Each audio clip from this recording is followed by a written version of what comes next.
Shalom, everyone. This is going to be quite a long teaching on the Nazarenes' Passover and the springtime season. Let's get into it. Late Second Temple Jewish interpretations, Sadducees and Pharisees. The Talmud records in Pesachim 5b, the Sadducees say the lamb should be slaughtered at the beginning of the 14th day, as it is written, and you shall keep the Passover sacrifice, meaning at the start of the 14th before nightfall. The Pharisees, however, say it should be done in the afternoon, the end of the 14th, just before the 15th begins. The Sadducees consisted of a majority of chief priests, elders, and scribes associated with Jerusalem and its temple. They had a plain, contextual, and it is written approach to interpreting scripture. The Pharisees taught that there was an extra unwritten oral law that the leaders and scribes of the synagogues claimed they were custodians of since Sinai. The priest said there was no such thing, and that this idea undermined the interpretation of the sons of Aaron. In time, the synagogue rulers gained much power. The Jewish historian Josephus said, "The Sadducees are able to persuade none but the rich, and have not the populace obsequious to them. But the Pharisees have the multitude on their side." Therefore, when John said, now it was the preparation of the Passover, it was about the 6th hour, he said to the Jews, "Behold your king." Most scholars today believe that this Passover needing to be prepared for was the Jewish nation's de facto position, corresponding to the Pharisaic sect. Therefore, it is the conclusion of many that Yeshua was crucified on the 14th in the spring month of Aviv, what the Jewish nation calls Nisan today. Because the Pharisees ate the Passover on the night of the 15th, and this is still the orthodox practice of rabbinic Judaism today.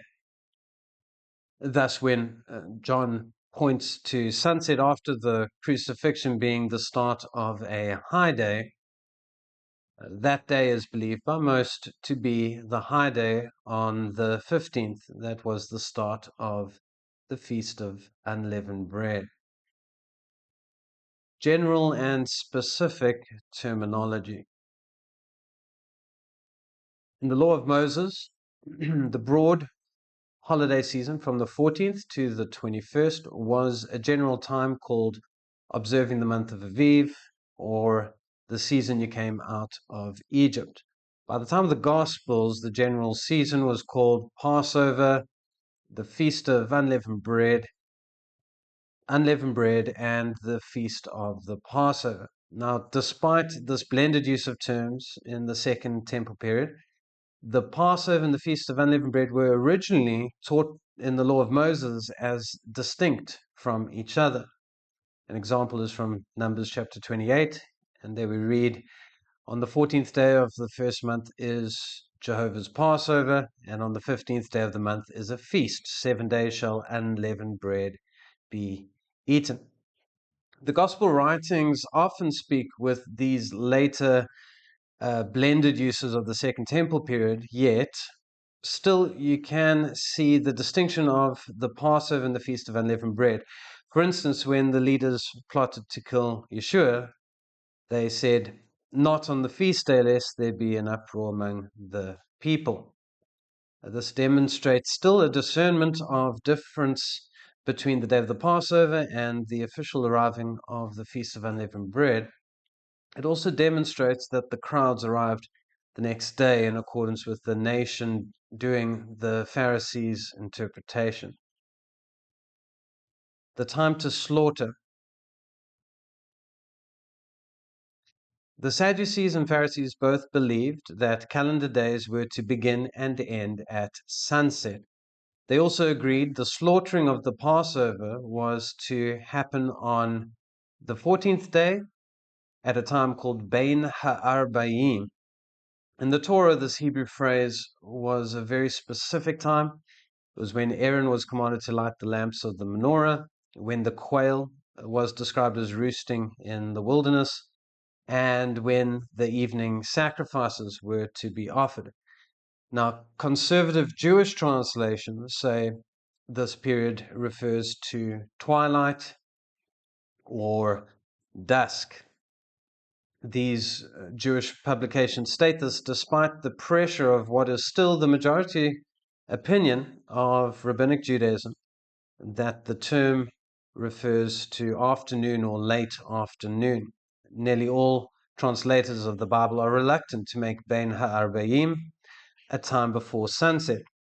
Aramaic Targums translated it as Bein Shimshaya, between the suns, the time between sunset and the disappearance of the sun's rays. In addition, Karaite Jews, a small community who reject ideas of an oral law, and the non-Jewish Samaritans, they do a Passover ritual slaughter on Mount Gerizim. Both Karaites and Samaritans wait till sunset before they begin the rite. So, when the Talmud states that the Sadducees slaughtered at the start of the 14th, before nightfall, this Sadducean view would seem to have a twilight interpretation. This could likely be the reason for why, on the 13th day of Aviv, the Gospels state, so Yeshua sent Peter and John, saying, "Go and prepare the Passover for us, that we may eat it." It is the belief of some that the Messiah upheld the original Sadducean position, which the Herodians since 37 BCE had undermined because of Pharisee popularity. History testifies that the early followers of Yeshua kept a Passover on the night of the 14th, in keeping with the twilight interpretation. This more ancient understanding is reflected in Rome's deriding of those of the Nazarene sect who did this practice as quartodecimans, 14thers. Larry Hurtado, he gives a good summary. The quartodeciman celebration of the Passover on the 14th day of Nisan is a striking testimony to the fact that these communities retained the Jewish calendrical system in its original form, in keeping with the ancient method of reckoning the day, as attested by the Talmudic dispute in Pesachim 5b, where the Sadducees insisted on an earlier start. These Christians observe the Passover in a way that is reminiscent of the older pre-Pharisaic tradition. The early Mosaic Rite, literary analysis.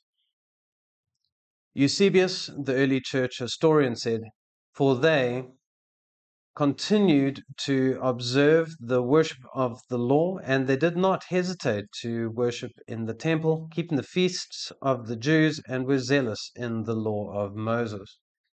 Exodus 12 and 13, in those passages, Moses gives the original instructions concerning the spring season.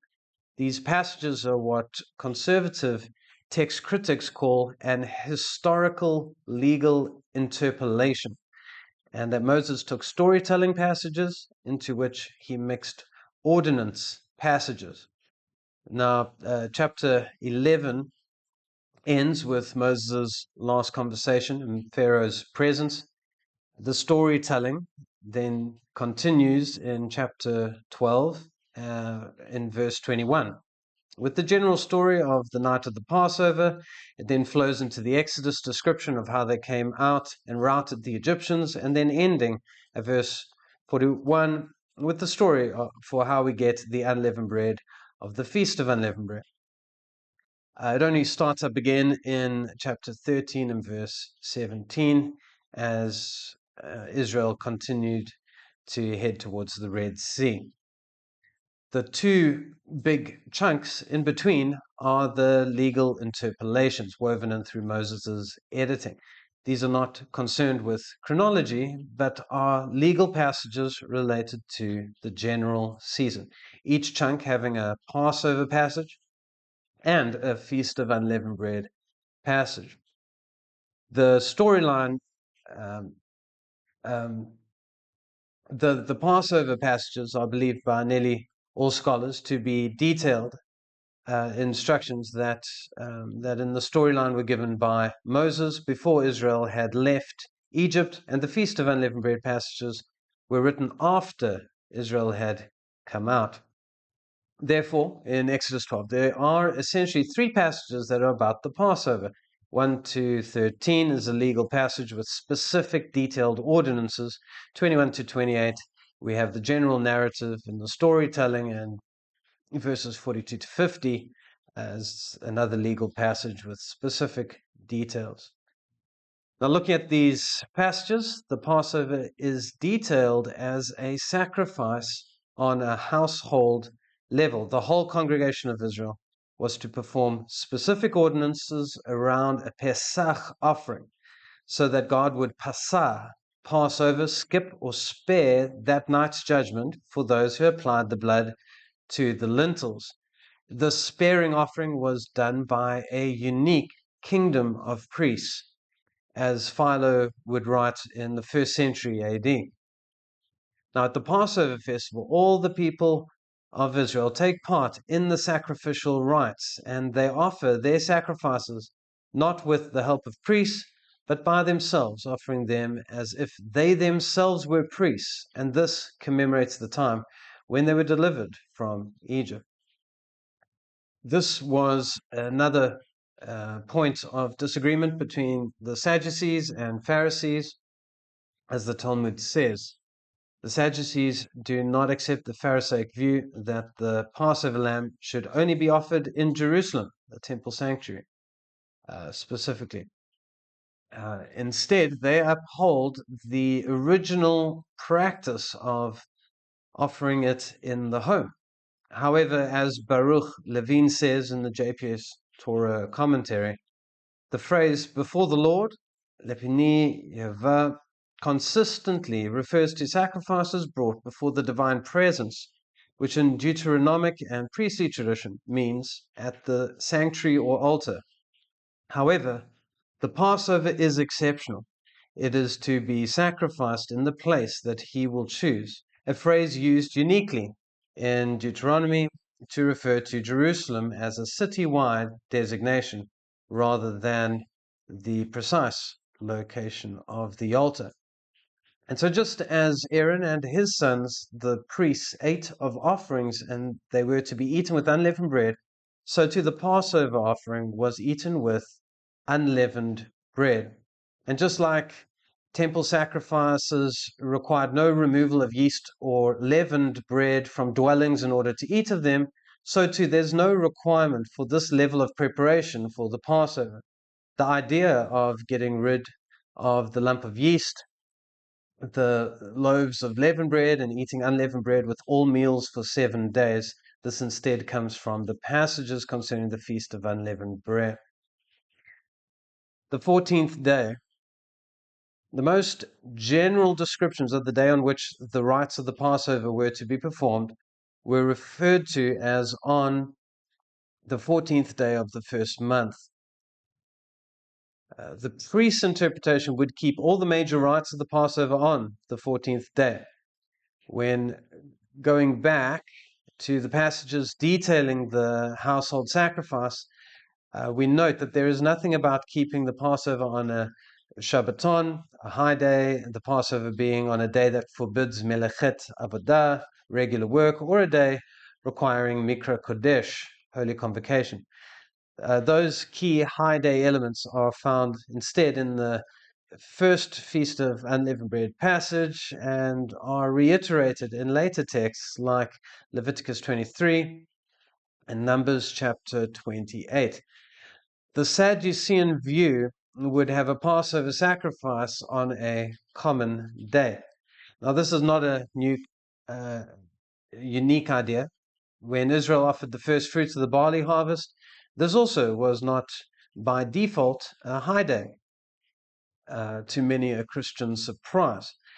This day is what the Gospels connect to the resurrection and why the Messiah was called the first fruits of those who have fallen asleep. In the law, this specific day would also start the count to Shavuot, Pentecost, something that the majority of Christians still do in accordance with the ancient priestly interpretation. The Sadducees say that the count should begin from the first day of the week. Now, despite beginning the count on this day, it being the day of the first fruits, and it has carried a fulfillment that gives hope to billions, there remains no indication in the word that there should be any guilt in trading on this day. The priest's interpretation of the Passover would have made the Passover a similar set apart ordinance, but that it did not bar any trade on that day. Thus, Judas's departure from the Last Supper to buy what we need for the feast is in keeping with the idea of the 14th being a common day on which a holy ordinance was to take place. The Mosaic roots of the early Nazarene practice. The Nazarene sect of the Jews, as spoken of in the book of Acts, did not allow their excitement for Messiah fulfilling the law to interfere with their obedience to the law of Moses. Eusebius, the church historian, would also say, "Now the church in Jerusalem, which was established by the apostles, was composed chiefly of men of the Jewish race. They kept the Sabbath and the feasts and did not cease from the observance of the law of Moses." Thus, in the Passover season, the original Jewish leadership most likely saw those that loved their God but were not Jews as much like the mixed multitude that also went up with them from Egypt. Paul would construct his first letter to Corinth around the themes of the spring season. They were a predominantly Greek congregation, and to them he would write, "Purge out therefore the old leaven, that you may be a new lump, as you are unleavened. For even Messiah our Passover is sacrificed for us. Let us therefore celebrate the festival, not with the old leaven, the leaven of malice and evil, but with the unleavened bread of sincerity and truth." Paul's spiritualizing and allegorizing did not lead to a diminishing of the calendar. In the book of the Acts of the Apostles, Paul and others were recorded as departing Philippi after the days of unleavened bread. Believers ought to often misunderstand the Mosaic roots of various practices. An example is the bread broken during the last Passover meal and the wine drunk afterwards. The Jewish community today has bread and wine already as a central part of their household Passovers, as they eat every year as the kingdom of priests. At the end of every week, at the start of the Sabbath, Jewish households also do kiddush, where they break bread and drink wine in a household ceremonial setting. This practice is believed to go back to the Second Temple period, but who's to say it doesn't extend even further back? We know that bread and wine were put on the altar of the temple, and you can't help but feel this Jewish tradition has a priestly nation quality to it, despite their denials. It really seems to draw on the Melchizedek story of a king and priest of Jerusalem bringing out bread and wine to Abraham. And so today the heads of Jewish families give to the rest of the household just as the Messiah did at the Last Supper. It's therefore quite uncanny that the earliest Jewish reference to a Passover with a household breaking of bread and giving wine comes from the gospel testimony of the Passover kept by Yeshua of Nazareth with his disciples. He would say this household practice spoke of his death. The choice of moment to share this interpretation is also fitting. The Passover is mandated to be eaten with bitter herbs and is unique among sacrifices in this regard. Into his hands the night of vigil. Yeshua would give these instructions. He said, "Go into the city to a certain man and say to him, the teacher says, my time is at hand. I will keep the Passover at your house with my disciples. Many miss this, but Yeshua would fulfill a hidden requirement that Moses gave for pilgrims who would keep the Passover in Jerusalem. And you shall cook it and eat it at the place that Yehovah your God will choose. And in the morning you shall turn and go to your tents. Ohel, tents, speaks of temporary dwellings. It would appear to have been a requirement to cook and eat the Passover away from your temporary holiday accommodation, and only in the morning go back there. This most likely explains why Yeshua left Bethany, where he and his disciples would usually stay with Lazarus and his sisters. Although Deuteronomy gives no restriction of movement, like having to stay in the room where you ate the Passover or be in the walled city of Jerusalem, still, even after having finished eating the Passover, pilgrims could only go to their holiday feast accommodation come sunrise. Exodus 12:42 says, "It was a night of watching by Yehovah to bring them out of the land of Egypt." So this same night is a night of watching, kept to Yehovah by all the people of Israel throughout their generations. The phrase for a night of watching is Leil Shimurim. This is a phrase used in modern Hebrew for a night of vigil. This phrase is, however, only used here in all of the Hebrew Bible, and I'm with those who think this demonstrates a unique idea. I think this interpretation of Moses is what Epiphanius testified to in his recollection of early Quartodeciman practices. But after sunset, they observed the Passover, staying up in vigil until the early morning. We know that on the night that Yeshua was betrayed, that he and his disciples went to Gethsemane, and although the custom may have been to take turns keeping watch through the night, the theme of being awake and vigilant would take on new significance. Now Judas, who betrayed him, also knew the place, for Yeshua often met there with his disciples. So Judas, having procured a band of soldiers and some officers from the chief priests and the Pharisees, went there with lanterns and torches and weapons. Practical Leil Shimurim may also make sense of the Sadducean activity on that night. Yeshua would first go to Annas, the former high priest, and then be sent to stand trial at the palace of Caiaphas, who was the current high priest. During this time, we have many servants awake in a courtyard setting with a fire that was burning till the cock would crow. It has a public feel to it because Peter made use of the fire, and the description of female servants lends credence to it not being your typical night around the fire. The plot to kill him. Caiaphas most likely had a simple plan on how to ensnare Yeshua. It most likely heard via Judas that Yeshua had affirmed the statement of being Messiah, the Son of God, when Peter had finally come to believe in his true identity at Caesarea Philippi. Either this or through general gossip coming from Martha's confession. But somehow it had eventually gotten out that Yeshua was not just claiming to be the human King Mashiach, anointed one, but he was also claiming to be the one who ate with Abraham, the one who Jacob wrestled with, the one in the burning bush, the Malach Yehovah, whom first century Jews called the Son of God. This created a perfect solution to trap him in a way that would deem him a blasphemous fraud to the Jewish nation, hopefully putting an end to his cult, and without the right to do capital punishment, get a confession that would require the Roman leaders to execute him. In Mark 14, verse 61b, we read, the high priest asked him, "Are you the Messiah, the Son of the Blessed?" And Yeshua said, "I am." By the morning, in terms of the Sadducean Passover rite, there would just be the need to burn the Passover remains, the hide, bones, and other elements.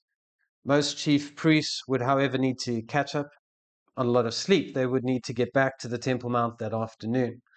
Although Josephus tells us they do not, like the Pharisees, offer the lamb in Jerusalem at the temple, instead they perform the Passover sacrifice in their own homes, as was the practice in the days of the Exodus. The Pharisees had rendered the priest's authority to determine the timing of sacrifices and rituals in the temple precinct as null and void. Well, they certainly had to comply with Pharisaic interpretation. Josephus recalls Herod invited the Pharisees to join him in discussions and allowed them to oversee certain aspects of the temple's activities, including the interpretation of the Torah. This helped him stabilize his reign as he used their influence to maintain order among the populace. It's evident that at this point in the life of the Second Temple, the Sadducees were slaughtering for the Pharisees as the Pharisees dictated. So these high priests, upon the coming of their feast, which is called the Passover, they slay their sacrifices from the 9th hour, 3 p.m., till the 11th, 5 p.m.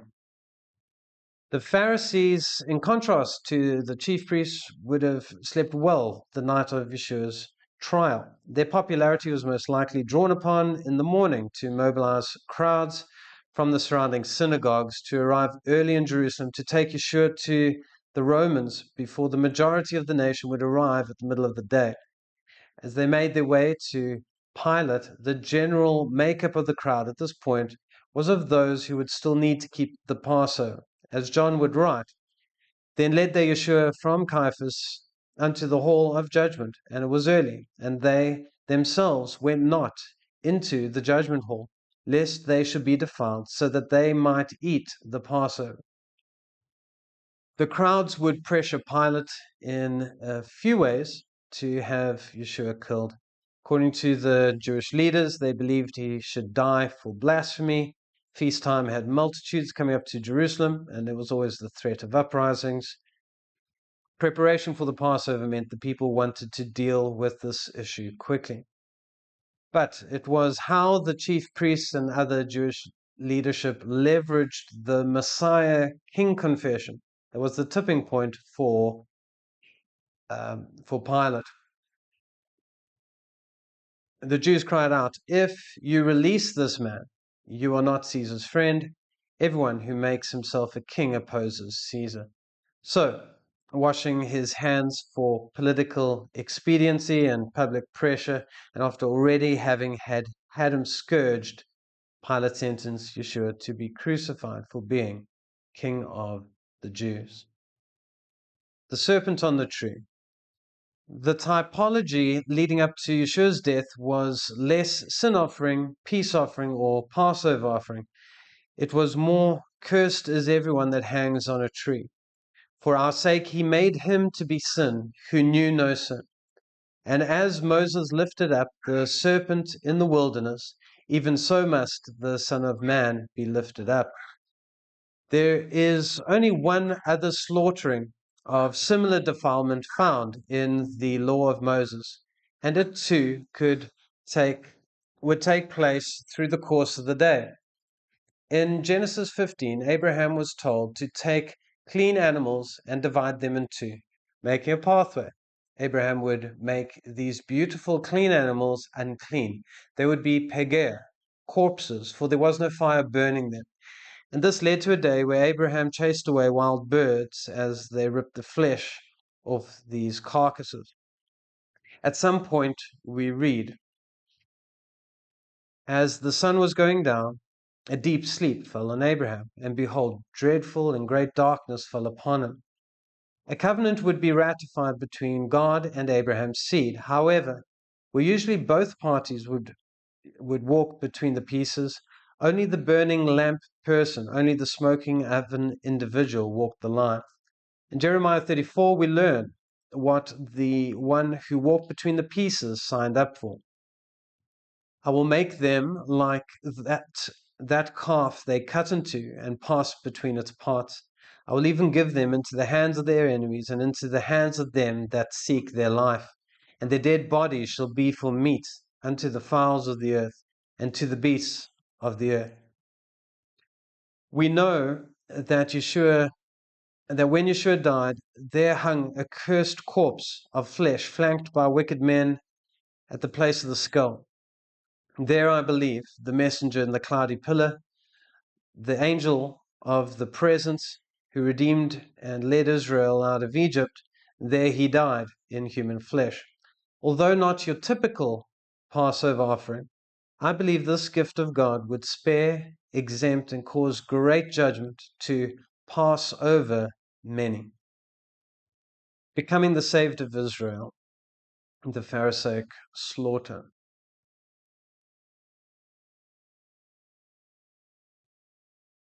John's description of the judgment hall making people defiled for eating the Passover finds meaning in the Gospel of Mark. For the Pharisees and all the Jews, except they wash their hands off, eat not, holding the tradition of the elders, and when they come from the market, except they wash, they eat not. And many other things there be, which they have received to hold, as the washing of cups and pots, brazen vessels, and of tables. The oral law, or the tradition of the elders, had made Gentile hands, vessels, food, lands, Gentile presence in Jewish homes, and Jewish presence in Gentile buildings like judgment halls, all things that defiled a Jewish man. According to the law, most uncleanness was resolved by having a bath, and it was only the most severe issues of hygiene that caused the inability to keep the Passover. Like when in the days of Moses, certain men who were defiled by the dead body of a man could not keep the Passover on that day. However, at this time in the life of the Jewish people, Josephus would record, the Pharisees have imposed upon the people many laws from the tradition of the fathers, which are not written in the law of Moses. Still, the popular Passover rite would commence in the late afternoon. That year it was performed in darkness. The Pharisee interpretation had made the Passover sacrifice for the temple and its altar. The number of animals slaughtered in the temple was said by Josephus to be around 250,000. Most people think this has to be an exaggeration, and that it may have been more, around 100,000, but only at the height of the Second Temple period. There are those who think Josephus was wildly exaggerating and that the number killed was more around 26,000 lambs. This, however, is also hard to believe if it is true that more than 2 million pilgrims would come at that time. What we do know is that where God had said that you should slaughter at the border of the temple, the sheer volume of slaughtering meant that the whole courtyard needed to be a place of continual slaughter between 3 p.m. and 5 p.m. As a matter of practicality, the 12-meter by 12-meter altar could never cook all the food for the pilgrims, and so as a concession, the Pharisees would let Israel cook the meat in their dwellings. The blood, however, would need to be put on the altar by the permanent priesthood of Aaron's sons. An Israelite would slaughter, and a priest would receive the blood and immediately hand it to another priest standing next to him, and the other would hand it to yet another, each receiving a full basin and returning an empty one. The priest nearest the altar would toss the blood in a single act against the base of the altar. With a low estimation of 26,000 Passovers, the priest would have been throwing 217 bowls of blood at the side of the altar every minute, around 13,000 liters tossed in that 2-hour period. Because of this, they say that special channels were made to take the blood out from the temple into the Kidron Valley. A nation comes out. The good news is that what was a curse for some on that day would become freedom for others. On the first day of the Feast of Unleavened Bread, we're told concerning those redeemed by God. They set out from Ramses in the first month, on the 15th day of the month, on the day after the Passover. This significant moment would be the reason for this festive season. And you shall observe the Feast of Unleavened Bread, for on this very day I brought your hosts out of the land of Egypt. Therefore you shall observe this day throughout your generations as a statute forever. On that very day, Jehovah brought the people of Israel out of the land of Egypt by their hosts. John Goldingay says in Exodus 12:17, the phrase, I brought your hosts out of the land of Egypt is not incidental language. It is a deliberate reminder that God's deliverance was a national event. The use of hosts marks the moment when dispersed families coalesced into a unified people, a transformation that the Feast of Unleavened Bread is meant to commemorate. Nahum Sana says in the JPS Torah commentary on Exodus, the reference to the hosts in Exodus underscores that the Exodus was not merely the salvation of individual households, but a collective liberation. On the first day of the feast, when Israel is remembered as having come out as a host, the text celebrates the birth of a nation formed through a shared experience of divine deliverance. In the narrative Moses gave, we find the origins for the unleavened bread of the feast. And the people of Israel journeyed from Ramses to Sukkot, about 600,000 men on foot, besides women and children. And they baked unleavened cakes of the dough that they had brought out of Egypt. For it was not leavened, because they were thrust out of Egypt and could not wait, nor had they prepared any provisions for themselves. So, in remembrance of this event, God would give Israel the Feast of Unleavened Bread and require that from the 14th day at even till the 21st day at even, 7 days you shall eat unleavened bread. On the first day you shall remove yeast out of your houses. For if anyone eats what is leavened from the first day until the 7th day, that person shall be cut off from Israel. For 7 days no yeast is to be found in your houses. If anyone eats what is leavened, that person will be cut off from the congregation of Israel, whether he is a sojourner or a native of the land. You shall eat nothing leavened in all your dwelling places. You shall eat unleavened bread. 7 days you shall eat unleavened bread, and on the 7th day there shall be a feast to Yahweh. Unleavened bread shall be eaten for 7 days. No leavened bread shall be seen with you, and no yeast shall be seen with you in all your territory. A symbol for the ages. Unleavened bread is the Hebrew word matzah. A related form of the word is used in Isaiah in relation to a baby extracting milk from his mother, and in Judges where Gideon extracts a bowl of water from a wet fleece. The Feast of Matzot could loosely be translated as the Feast of Extractions. Removing things is a very central theme at the start of this festival. The first day requires us to extract seor, the lump of yeast culture used throughout history to make puffy sourdough. Leavened bread is called chametz and means soured in Hebrew, like chametz yayin, vinegar is soured wine. All leavened bread was to therefore also be removed by Israel. As already said, Paul would write 1 Corinthians around the topic of the spring feast season, and in it he warns that predominantly non-Jewish congregation on multiple occasions not to be puffed up, just like leavened bread. As Paul and nearly every Jewish teacher has noted through time, this celebration is a time for Yehovah's people to remove what sours or leavens the greater body, so that we unite in a feast. We need to leave the souring things of Egypt. We need to cleanse out the old leaven, because a little leaven infects the whole lump. As Messiah said, watch and beware of the leaven. In 1 Corinthians, Paul would highlight the great leaven of sects, whether Sadducee, Pharisee, Herodian, scribe, Paul, Apollos, Barnabas, Baptist, Charismatic, or Roman Catholic. The goal is to be a part of the people of God.